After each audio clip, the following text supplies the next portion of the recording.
It's very important. I mean, it's probably the most important meeting going on in the next 50 years, because by 2050, 2060, we have to be at or pretty close to a carbon neutral planet, and we're far away from it, going in the wrong direction right now. We're seeing emissions increase year after year. We've seen 1 year where only really in the last 50 where emissions flatlined. In the last few recent years, we've seen very dramatic emissions growth.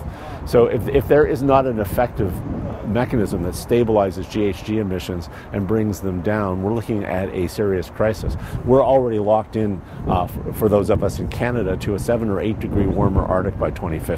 And I said, if you want to understand how serious and how grave a problem climate change is, just go and Google all of the recent research, and most of it is recent, on a 7 or 8 degree warmer Arctic. Why is there not a large body of research on that? Because most scientists never imagined we'd ever let it get this far. So, if you're living in BC, you saw strawberries come out in January and die. If you were in Halifax at the other end of the country in late May, early June, you had 4 meters of snow falling on the streets. That's not spring. That's destructive to food production. I mean, I want to pull my hair out when I hear people say economy and environment as if they're separate. There is no economy without an environment. I mean, the biggest loss, one of the largest losses in GDP in the Atlantic Canada came from these extreme snow events in late May that carried on into June. California is 1/3 of all of our food supply. Most of our vegetables is in year 5 of its most extreme drought, and NASA is now they look out 40 years and they're predicting 40 years of severe drought in California. Our food supply is so linked.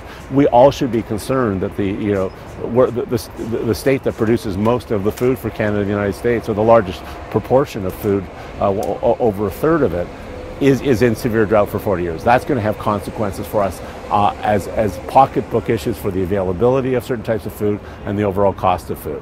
At one point, that becomes unacceptable, and I would suggest, and I think what's being suggested, is we're at that point of allowing this to go any further down that road is completely unthinkable and unacceptable. We have to change the trajectory now. The two things we are running out of is time and leadership. We can't create more time, but we can stand up and lead. That is something we can do, and that is what we must do. There is no other choice but to lead here.